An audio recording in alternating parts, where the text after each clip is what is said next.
So basically, but the question, what happens to high earners, is obviously connected to the question, you know, what's happening to poverty, what's happening to unemployment. These are not separate issues, although affluence has been studied less than migrant labor or unemployment or poverty.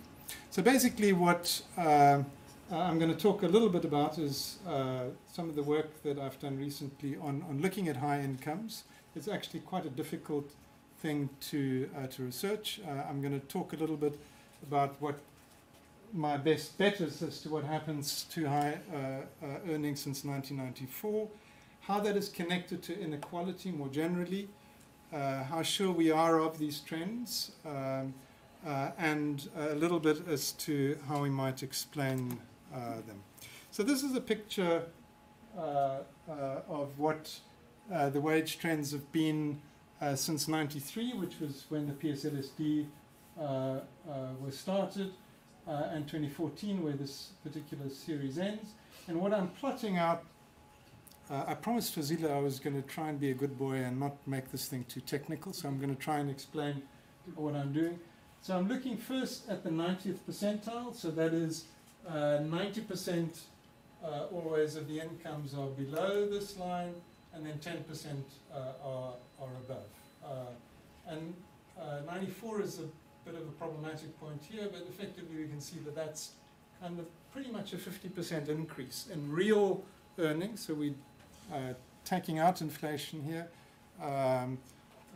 These are February 2011 real earnings between 93 and 2014.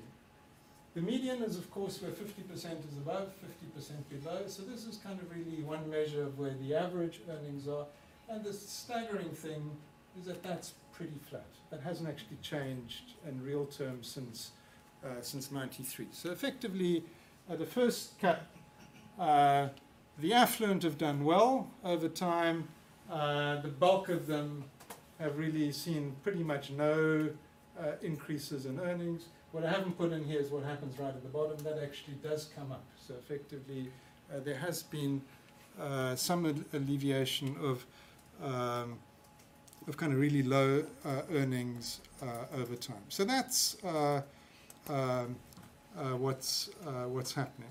So the question is, what is the impact of those trends for inequality? And there are various ways of measuring inequality.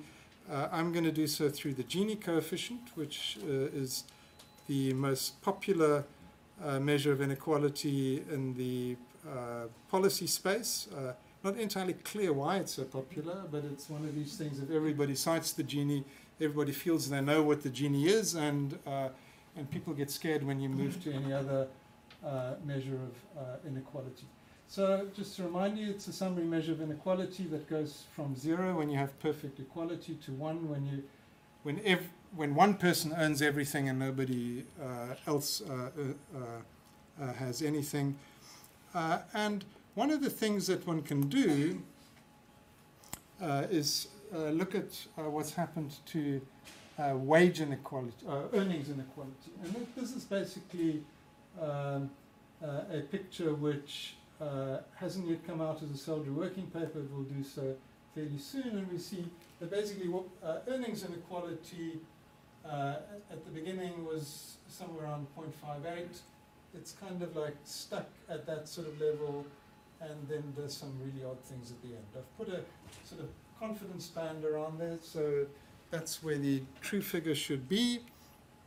But there are, I mean, the takeaway message here is that it looks as if inequality has increased alongside that increase of top earnings that we've seen.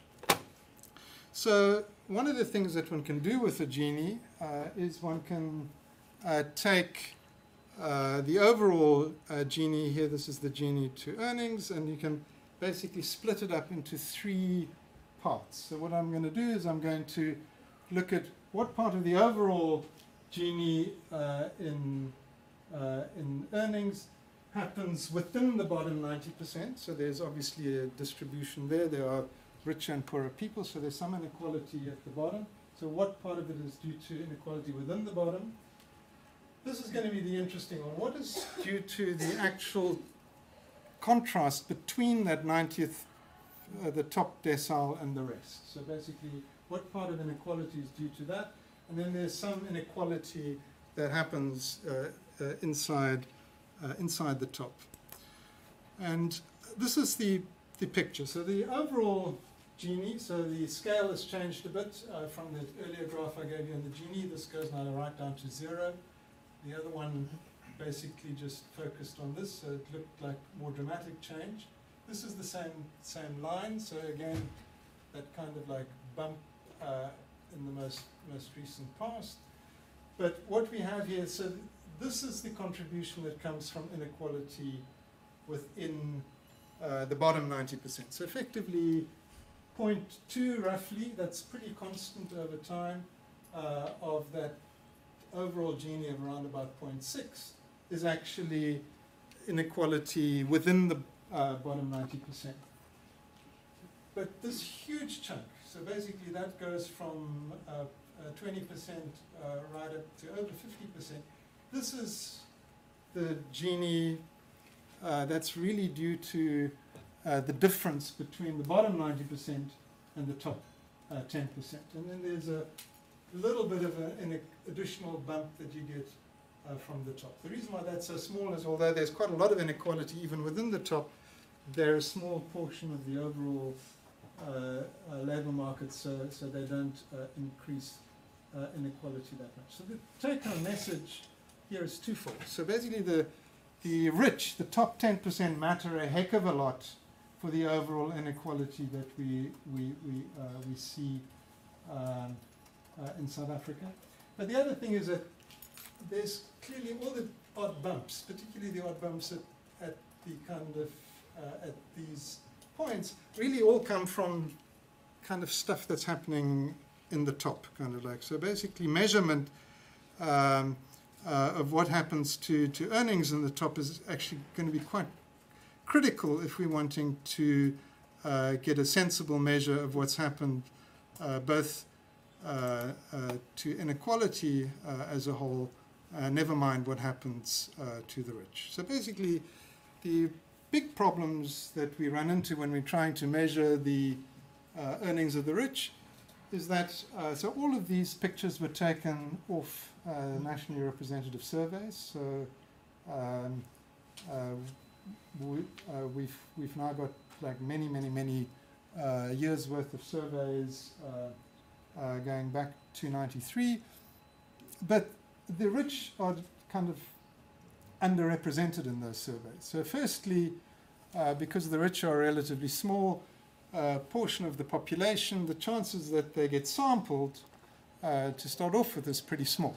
You know, so Murray was talking about the elite being 4%. Well, 4% is not a big portion of any survey. But then on top of that, we have the problem that even if they are sampled, a lot of them basically don't want to respond. So this has become a bigger problem over time with gated communities. Getting into and talking to them is a big problem. Even if we get to them, a lot of them say, well, they're too busy, they don't really want to speak to anybody. And even if they participate in the surveys, the earnings questions are frequently the question where they don't want to give answers. So basically non-response happens pretty much at every stage. So either they don't get sampled, or we don't get to the household, they refuse, or even if they accept, they don't actually give us earnings information.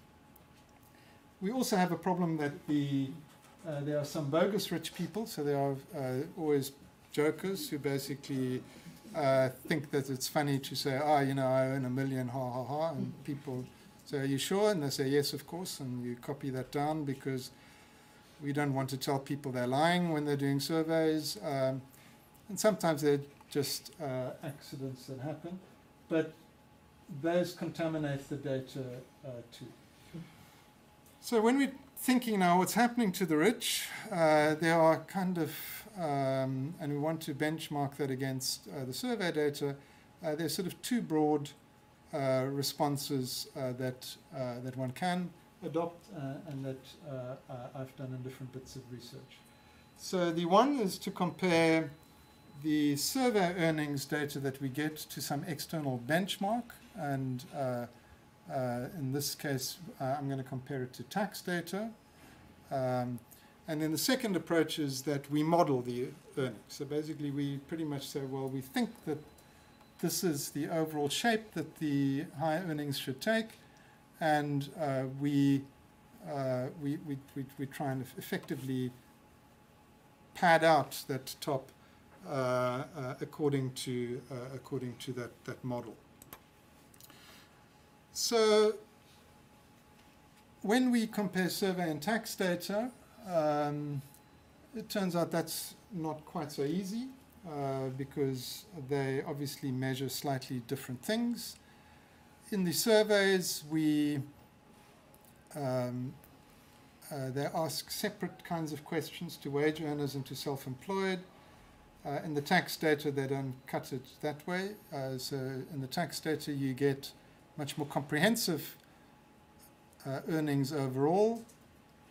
But what I did, and I'm giving you the sources there, there's a ready 3x3 working paper, which also came out as a SALDRU working paper, which talks about measuring incomes in the surveys and in the tax data.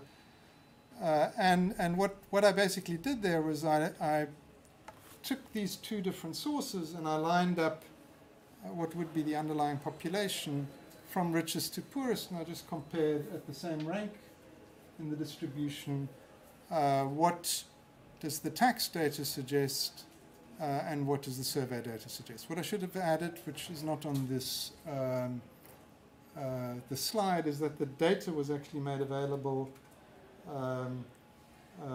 via Treasury from SARS, was anonymized. So I thank Reddy and I thank Treasury for allowing us to analyze that. And typically that kind of analysis can't be done easily. So this was the sort of take-home message. So here we have effectively the wage part of the data going from the richest person, so effectively they're kind of like off right up here through to the 3.5 millionth person. Effectively that's where the tax data kind of ends. And this is the ratio of the figures that we get from the tax data to the corresponding person in the survey data. The 100 richest people in the tax data really don't show up. So effectively I can't get this part of the graph to work because effectively they're too close to the to that axis. It doesn't show up on the scale. It turns out that the tax data picks up more earnings right at the top. Then there's a sort of weird bulge which I haven't worked out in the survey data where the surveys find some rich people there, but for the pretty much most of the distribution we find that the tax data sits above the survey data. So effectively what happens when people declare their incomes to the taxman, they seem to declare more than they declare to the QLFS survey operation. And here effectively we have to remember that actually typically it's not them that is declaring this to SARS, it's the employers. So effectively these are two different modes of getting information. The one is your employer tells SARS how much you've earned. The other one is you telling an enumerator how much you think you've earned. And there are a couple of things which are interesting here. So basically if we just take regular earnings are actually higher in the tax data. But once you add in extra cash payments, so these are bonuses typically and other sort of irregular payments, that bumps it up even more.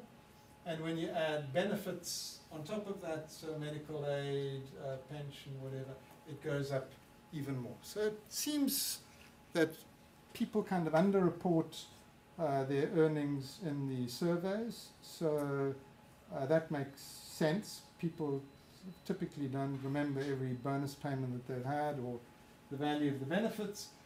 But not only is it higher, but it's higher at the top. So effectively, if there's any problem in the survey data, it's kind of worse for the highest earners than it is for people further down the distribution. Unfortunately, we don't have the rest of the stuff because this is effectively from tax assessments rather than from all IRP 5 data. So on average, if you look at that green line, it's kind of at least 40% higher. And the impact, of course, of this would be that inequality will be higher than we measure when we do the typical stuff in using just survey data, because effectively the top end still earns additional stuff which we don't pick up in the surveys. When we look at self-employment income, it's actually not so clear-cut. So here we find that for this is taking from the richest, this is about sort of 400,000 individuals who earn business type of incomes. Effectively, it's turns out for the top 50% of it, this is like 100% more than in the tax versus the survey data, 50% more. These are huge premia right at the top end among these the sort of businessmen, self-employed type of people. But that tails off very rapidly. And here the surveys are actually picking up more earnings than seem to be declared to the taxman. And as an economist who's kind of attuned to thinking about incentives, well, that doesn't entirely surprise us because we know that if you disclose stuff to the taxman, he's going to tax you on it. So, I mean, that's how incentives work. So basically, if you can get away with it, you know, why not declare less than you are actually making? So effectively, if you believe that the person from the QLFS is not going to rat on you, well, you know, you can actually afford to give them a more accurate picture of your earnings. And typically, it turns out that this break-even point where these crosses are roughly 60,000 Rand a month, kind of like. So basically, if you're earning less than, so if you're in this region, you probably think the taxman's not going to do a lifestyle audit on me, so I can pretend to be poorer than I am. Okay, so the bottom line is that when you put these bits together, it turns out that the underreporting of wages, particularly right at the top end among the highest earners, means that the Ginies are probably higher than we're estimating them on our survey data. In my working paper, I said probably to the point, roughly 3 percentage points up, which is actually a pretty big increase for the Gini. Now we can do this comparison only for the 2011 year, where I had both of these sources of data. What do we do about other years where we don't have anything to compare it? We can actually sort of try and model that top end with a Pareto distribution. That seems to confirm that there's probably more going on at the top. My estimate is they're only 1 percentage point up on the figures that we're getting, just taking the survey data as given. But the work that I did on the Pareto distribution suggests quite strongly that top end has shifted up, not just at the 10th percentile, but that entire, even within the top 10%, that things have become much more stretched and much more unequal right at the top. And that has an impact on how we think about inequality. So let's talk a little bit about, this is all about earnings. So how does that impact overall inequality? So we've already seen in Murray's and some of the earlier presentations that earnings is actually the biggest driver of overall inequality. And what I did in a paper in the South African Journal of Economics, I basically took the earnings data and I calculated now what would this convert to if I got household level inequality measures from it. So just to step you through here. So the blue line at the bottom is basically wage inequality. So that is just taking the individual wage distribution, looking where people are. Then when you add that up within households, so you're now looking at total household labor income, you're looking at inequality between households, you get the brown line. And then you say, well, actually what I'm interested in is personal well-being, so I'm taking that household total labor income and I'm dividing it up parceling it out to the people in the household. I can do that either with what's called an equivalent scale, that's the green, or just a simple per capita, which is the orange line. And effectively what you see is that at each step inequality actually goes up. So the baseline inequality which comes from the labor market actually gets amplified through the way in which people live in households, and it gets amplified by the shape of the household. So when you take account of who else is sitting in there. And interestingly enough, this is why I like this graph, is that this was done all on the labor market data.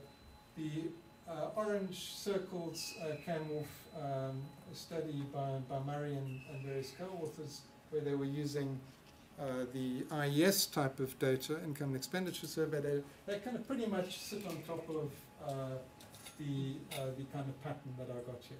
This is effectively just looking at people who have labor earnings.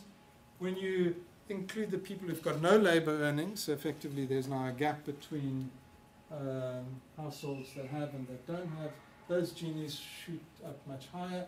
Here are two studies that Harun Borat did, but the underlying pattern is the same. So basically the stuff that comes off the national inequality literature really, I mean, if you wanted to think about what happened to inequality, that's labor earnings is really where we need to start, because that's kind of pretty much driving that. Okay, so I've mentioned, so these are the things that amplify that, sorting into households. So high earners tend to live in households with other high earners, so that increases inequality. High earners also tend to live in smaller households, so they're sharing it with fewer people. And I have made the point that these equivalence things seem to matter. So let's think a little bit about what's driving these earnings. So there are broadly three type of explanations for the changes. The first are that basically markets, this is just market forces, demand and supply for skilled labor. Globalization has increased the demand for skilled labor. That's called skill bias technological change. There's also a whole literature on what's called the superstar economy, where superstars like Marcus Juster, who's operating on a global scale, gets rewarded big bucks because he's such a superstar, and he's now spreading his services to everybody. It's also the explanation for why music stars and soccer stars earn so much, is because basically they've got a global audience behind them. The second one is that institutions are important, and these are international trends, so it's not just in South Africa that we're seeing the top end pulling away. So deregulation probably has something to do with that. So effectively firms have less oversight, kind of union power in a lot of places has weakened, so basically that's kind of enabled a bigger share to the owners of capital and management. Incentive pay schemes, so that a lot of people at the top now get paid in shares and stuff like that. That's also driven inequality. And the one thing which I didn't put in there, should have been there, is changes in tax regimes. So basically a lot of the tax rates right across the world have come down. And then it's possible that there are also measurement problems. So not just in South Africa, there are in a lot of places there are problems in actually measuring accurately what's happening at the top. How you process the data matters. And the problem is actually these need not be mutually exclusive explanations. So it is quite possible that part of what we are seeing is actually driven by increasing demand for skills, but that's amplified by changes in institutions. So basically, superstars like Marcus Jooste can basically write himself a bigger paycheck because fewer people are checking up on what he's actually doing. And undoubtedly, there are a lot of measurement problems. So effectively, in all of the papers that I write, I sometimes kind of show that we probably know less about the topic by the time I started than when I began. Now, one of the problems, of course, when we get at measurement is that that actually doing good measurement is actually very hard. So basically, good measurement in a survey is hard. You need to have a team that is dedicated to that.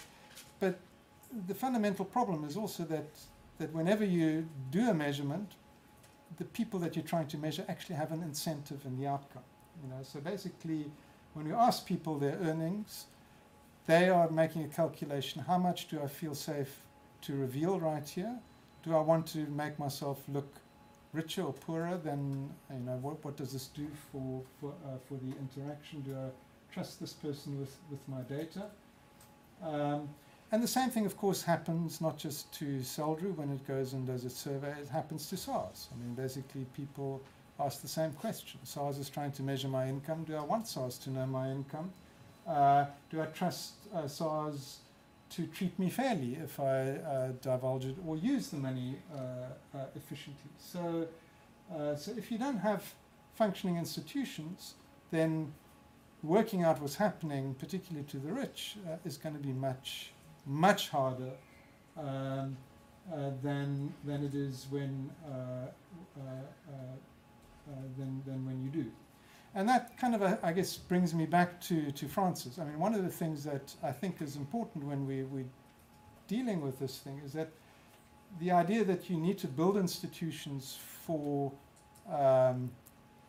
doing this kind of science is actually important. And Francis, I should have added right at the beginning, my other connection to Francis is, besides starting up SALDRU, he also started up Data First, which I have a particular interest in because I direct it. So Francis has been creating institutions from the beginning, and he understood also that it's not just good enough, to write the motivation and raise funds for it, but you actually have to have capacity building, training to go with it. So also from the beginning, training has been part and parcel of what SALDRU and Data First have done. And part of what we're doing in relation to Stats South Africa, which is also money that actually Francis was helping and raise. So I think one of the things when we're thinking about where do we position here, if we're wanting to think about policy intervention, we actually need data.